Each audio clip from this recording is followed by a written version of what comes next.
Welcome back to the Learn English podcast, the podcast teaching English in context so you can learn naturally. On today's episode, I want to focus on something that I hear a lot from my students and something that I have struggled with personally, and that is the intermediate plateau. If you don't know what the intermediate plateau is, it's a period of time when you are studying a language. At the beginning of your studies, when you don't know anything and you're just first starting to learn the language, you make a lot of progress in very little time. Your progression develops rapidly. You have brand new vocabulary, you have all these words, you're able to start forming sentences, and it's a great and exciting period of time. It's probably the most enjoyable part of your language learning journey. However, when you get to a higher level, when you get to the intermediate range of learning a language, you start struggling. The progress isn't as fast. You feel like you're maybe getting stuck, not progressing at all. It takes a lot of time and you're not seeing any results. And that's the time when a lot of people just give up. They get frustrated. They feel like they just can't learn this language and it's too hard. It's too much time. It's not worth the effort. And they just stop learning. But that's not what you want to do because you can get past that intermediate plateau. You can get to a higher level, but you really need to put in the effort and use the right tools. So, on today's episode, we're going to talk about the intermediate plateau and what you can do to get past it. If you want information about how you can get past the intermediate plateau and get to a higher level of English, follow along because we're about to begin.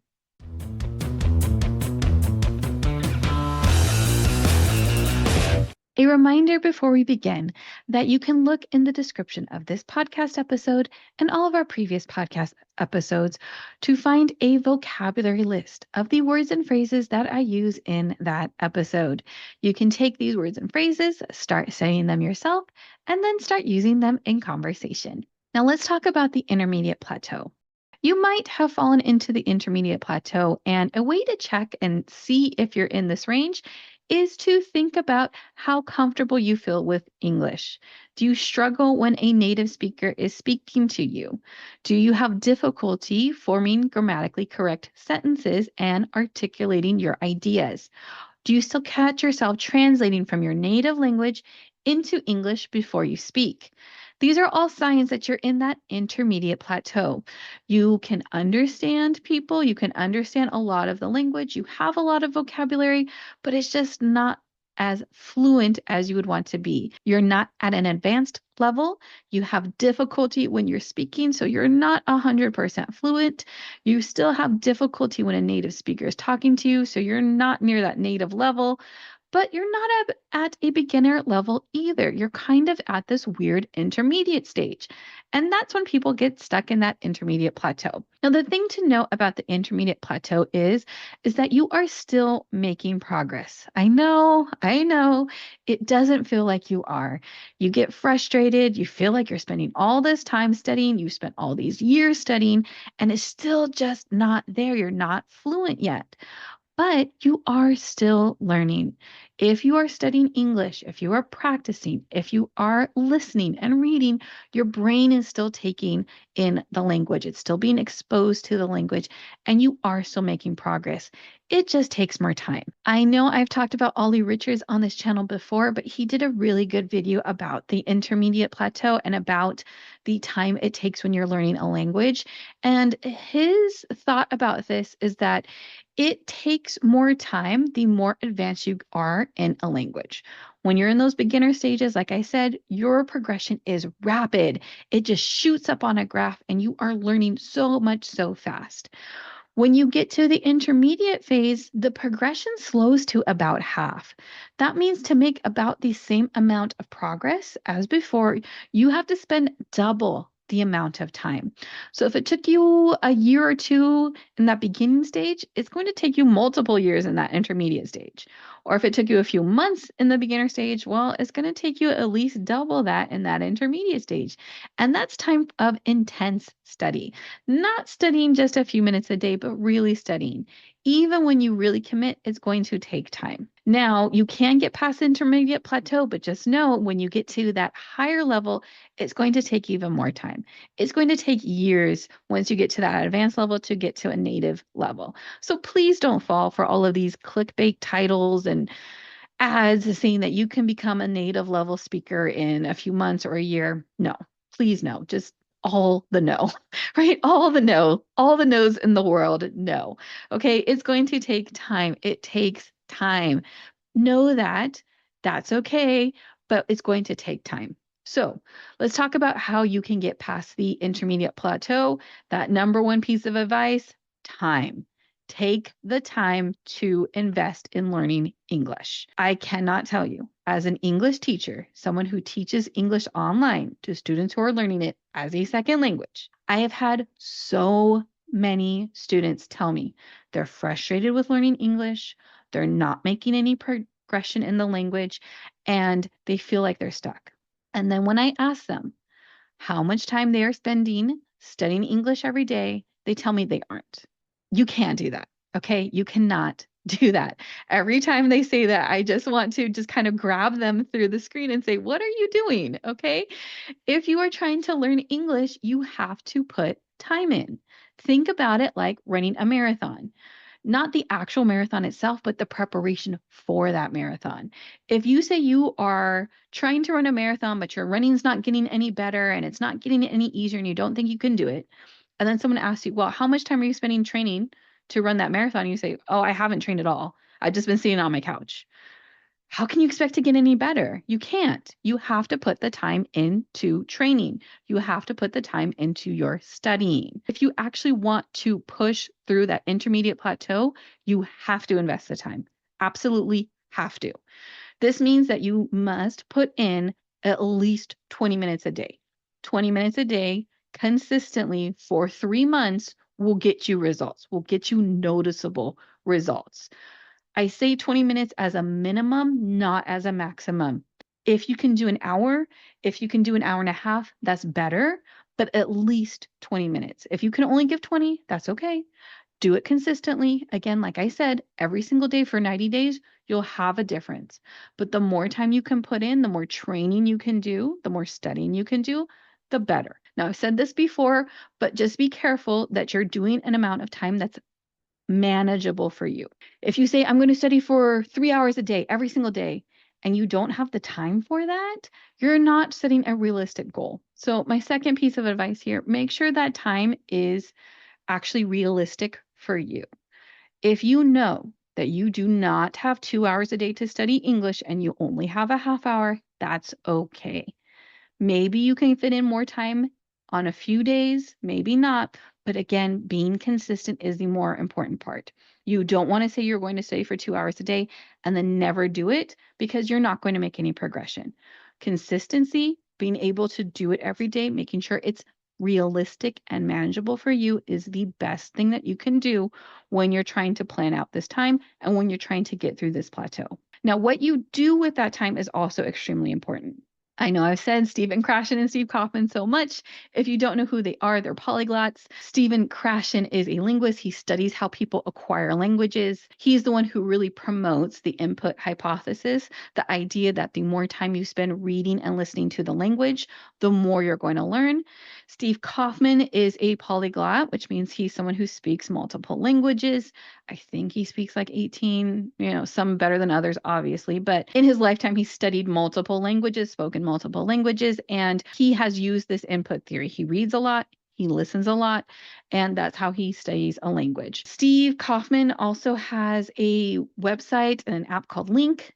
I will leave a link to Link in the description below, but it's what I use. I use it. I've said this in a previous video, the free version is okay. It's not really great. In the future, I want to do an episode showing you how to use Link because I think it's a really great app. It really transformed how I was studying Spanish when I was really trying to learn as much of it as possible. And it tracks all of your data. I know that sounds a little bit scary, but it's really tracking how many words you're reading, how many words you know, what words you don't know. how much time you spend listening, all of that language learning data, that's what it's tracking. And it's really seeing how you're progressing. So you can look at it, you can see how much time you're spending, you can see how your vocabulary is improving. And it also has flashcards. So you can try to learn new vocabulary from the words that you've seen, but you don't know yet. You can put YouTube videos there, like this YouTube video, this podcast, you can import into link. You can put Netflix shows, books, articles from other websites. You can really import everything and just make it your own personal library, and then use link for its dictionary and for all of the data that it's going to take about your language learning. Again, I think it's a great app. I will show you in the future sometime how I use it, but I really find it has been extremely impactful for my own personal language learning. If you're in the intermediate plateau, you really should be using information and sources that are at the intermediate, higher intermediate, even lower advanced level. You should no longer be using introductory material, introductory podcasts and sites. Stuff for beginners is great, but if you're at the intermediate level, now is the time where you need to push yourself. So that's my next piece of advice, is to use content that's slightly above your current level. What you want to do, if you're at the intermediate level, you should be able to understand the news. If you watch the news in English, if you read a news article in English, you should be able to understand it or understand most of it. That really tells you that you're at that intermediate level and that your comprehension is at a decent level. If you can watch the news and understand the idea, if you can read a news article and understand what's happening, even if you don't get every single word or phrase, but you understand the general idea, that's really a good test to see if you're at the intermediate level. Now you should be looking for content that's slightly above it. I would say look at longer news articles. There's a lot of different websites that you can use for news. We have a lot like NBC, ABC, CNN here in the United States. I know in England they have the BBC. Canada has its own news. Australia. No matter what type of English you're trying to learn, there's news sites that you can use. Look for longer articles. Also look for specific articles. Look at the different sections. Let's say you're interested in science. If you go to the science section of the BBC website, there's some pretty specific articles that have a lot of vocabulary. Those are great. If you're interested in that section, read those, see what those specific vocabulary terms are, because that's going to help you expand your vocabulary out and get exposed to words that you're not going to see in just a general news cast or just a general news website. Also start using opinion pieces. Opinion pieces are great because the language style is different. With news sites, you're getting a lot of facts. You're getting more fact-based reporting, and you're not getting someone's opinion. Someone's not trying to convince you, or at least hopefully with a news site, they're not trying to convince you of a certain opinion. If you go to the opinion section of a news website, you're going to see a different style of writing.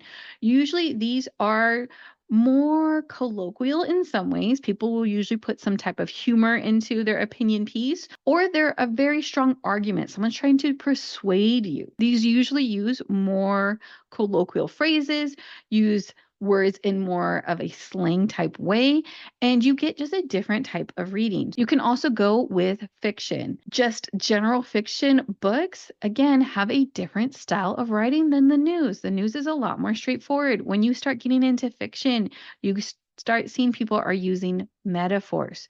They're using analogies. They're using different types of grammatical structures. And even just a book that's written for someone that maybe is at a teenage level, so someone who is a younger native English reader, even those books can be at a very good level for someone who's at the intermediate plateau. For example, of course, everyone knows the Harry Potter books, the Hunger Game books, those type of young adult is what we call them, young adult literature or YA literature. You'll see that on sites. Those are some great resources. You can check those out and just see one, if you like them. Of course, if you don't like them, don't read them, but you can see if that level, how that level is for you, because you do get a lot of different grammatical structures that you won't see in other types of writing. You can also just read regular fiction books that maybe are for adults, but try to find a book that's a little bit thinner, not as long, so it's not so overwhelming. Just know to give yourself the amount of time. Just know it's not going to be as easy as reading lower level stuff, but if that's something you want to do, I totally understand. Like I said, I do that, and try it. See if you like it. Now, the next piece of advice, and I know I've been hinting at this while we've been talking, is you have to have content you like. If you pick a resource that you hate, you're not going to read it. If you hate Harry Potter, don't try to use Harry Potter to learn English, okay? Don't do it. If you hate science articles, don't go to the science article site. Don't go to the science article section of a news website. Pick stuff you like. Figure out what is it something that you want to read in your native language? What are the topics that you're interested in and that you enjoy reading in your native language? Then translate that to English. What are the things that you like? Do you like weightlifting? Then watch weightlifting videos in English. Do you like reading science fiction? Read science fiction in English. Do you like watching cooking videos? Watch cooking videos in English. Okay. Figure out what it is that you enjoy. What are things that you want to watch? And then find the English equivalent and do that. You need motivation. You need to find things that you want to interact with, that you're going to enjoy doing, so you can build those habits, so you can come back day after day, and you can keep studying English. And the next piece of advice that I tell my students and that I have for you is that you really need to practice all four areas of a language. You know, I'm a big proponent of input. Read as much as possible, listen as much as possible. That's why I made this podcast, to be a resource for my students. But besides that, you should also be speaking and writing. Writing is a great way to help when you're at the intermediate plateau because it makes your brain think in a way that you haven't before. What I like to tell my students is to read an article and then try to summarize it in just a paragraph of writing and see how you do. Or you can also journal about your day. I know there are people who like journaling, they do it anyways in their native language. And you can do that in your target language. So if you're trying to learn English, then journal in English. If that's something you like doing. Like I said, if it's not something you like to do, then don't do it. But if you like that, try it. Try just summarizing your day in a paragraph. Try summarizing what you read in a paragraph. Try summarizing what TV show or movie you saw in a paragraph. It doesn't have to be long, just a few sentences, but see how your brain does that. Writing is difficult. It makes your brain think of what you want to say. It makes you really kind of question your word choice, your vocabulary, your grammatical structures, and it's difficult to do. But the more you do it, the better you're going to get at it, and the better your brain is at articulating your thoughts, of expressing what you're thinking. And that's important. You want to try to be able to think in that language you're trying to learn. A lot of people translate from their native language into English. They can't think in English. So the more time you spend in that native language and producing in that native language, the easier it's going to be. Writing is a great way to do that.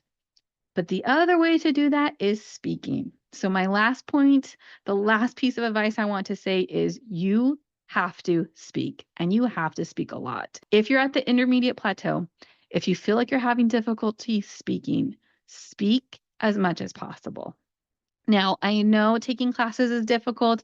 Not everybody can take classes every day with somebody, with a tutor online. I understand that. It is expensive. It is an expense. However, you might want to look at language exchange apps. There are apps that allow people to talk to each other for free. You might want to look into that. There's other options if you are trying to learn a language that don't necessarily cost money, and you can try that. But speak as much as you can.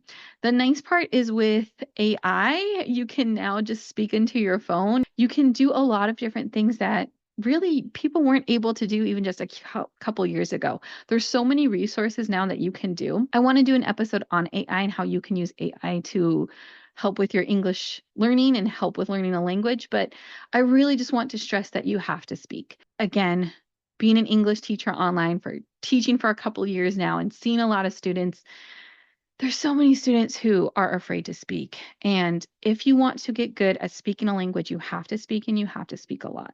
So if you are going to take the time to do a language exchange or invest the money in a tutor, make sure that you are speaking. If you're going to take a class with someone with a tutor online, do not be one of those students who gives one or two word answers. Push yourself. Try to speak as much as possible. Be confident. If you're with a tutor, they know. They work with people every day who aren't fluent and who make mistakes. That's okay. There's no reason to be embarrassed. You should never feel ashamed or feel sad or feel frustrated when you're doing a language class with somebody. If you're with a tutor who is making you feel uncomfortable about your mistakes, find another tutor. All right? Don't even waste your time there. But you need to speak, and you need to speak a lot. No matter what mistakes you make, put yourself out there, because the more you do it, the easier it's going to get. Put all of these things together. I know I've given you a lot of advice in this episode, but look at them and see what you are doing right now and what you're not doing right now. If you really want to push yourself, if you really want to get past this intermediate plateau, look at what your current schedule is, what areas you can improve in, and what your plan is to help you get past this intermediate plateau. You need to be able to schedule time for studying. You need to think about your resources. You need to think about what you're going to be doing on a daily and weekly basis to help you get past this part of your language learning journey. I hope this helped you. I hope you learned some interesting information and are able to reflect and use this in your own journey to becoming fluent in English. Like I said, the intermediate plateau does not last forever. You'll get through it. It'll get easier. It'll get better. But it does take time and it does take effort. If you put that work in, I know you're going to get better, and I know you're going to keep progressing to becoming fluent in English. If this podcast is helping you, if you found it interesting, please recommend it to a friend or recommend it to a family member, someone who is learning English. Send it to them. Tell them how much you are enjoying this podcast. Also, please consider leaving a rating on whatever app you are using, or leaving a comment if you're watching it on YouTube. All of these things help us grow our audience and reach more people and help more people on their English learning journey. A reminder that you can follow us on social media at Learn English Pod. The website is learnenglishpod.com. And remember to like and subscribe so you don't miss our next episode when it comes out next week. Until then, keep learning English.